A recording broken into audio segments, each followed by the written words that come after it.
Hong Kong চায়নার অহমিকা দম্ভ চূর্ণ করে দিল হামজা ফাহমিদুলরা। প্রতিপক্ষের মাঠে বাংলাদেশ হয়ে উঠল রিয়াল মাদ্রিদ। স্প্যানিশ ক্লাবটির মতো করে দুর্দান্ত এক কামব্যাক করে দেখালো বাংলাদেশ। নিশ্চিত পরাজয়ের সামনে দাঁড়িয়ে ঘুরে দাঁড়ালো হাভিয়ার ক্যাব্রেরার দল। টিকিয়ে রাখলো এশিয়ান কাপ খেলার স্বপ্ন।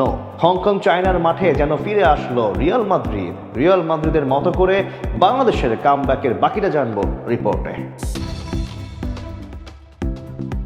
ম্যাচের ৭৩ মিনিট মাথা নিচু করে হেঁটে যাচ্ছেন ফাহমিদুল।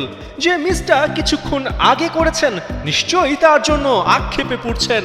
কয়েক সেকেন্ড আগেই ডান প্রান্ত দিয়ে সাদউদ্দিনের লং বলে শুধু শরীরটা ছোঁয়াতে পারলেই হতো, বাংলাদেশ পেত বহু কাঙ্ক্ষিত সেই গোল। অবশ্য ফাহমিদুল এই ভুলের প্রায়শ্চিত্ত করেছেন ১১ মিনিট বাদেই।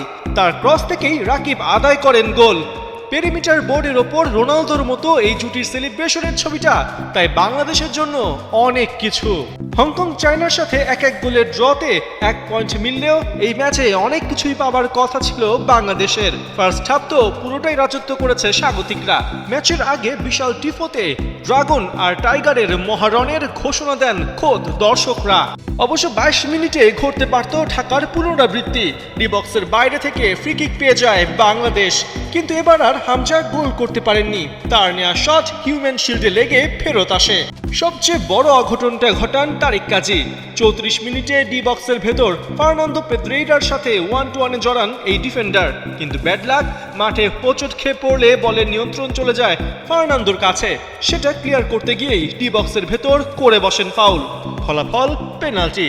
হংকং অধিনায়ক ম্যাট ওর সেখান থেকে গোল করতে কোনো ভুলই করেননি। এর মধ্য দিয়ে ১-০ ব্যবধানে এগিয়ে বিরতিতে যায় হংকং চায়না।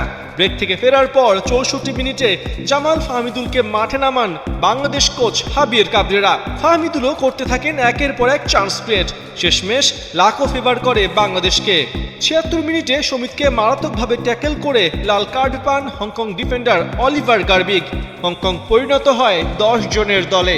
এই সুযোগই কাজে লাগায় বাংলাদেশ। ৮৪ মিনিটে ফাহমিদুলের ক্রসে রাকিব বাংলাদেশকে সমতায় ফেরান। শেষ পর্যন্ত এই ১-১ গোলের ড্র নেই মাঠ ছাড়ে বাংলাদেশ আর হংকং চায়না।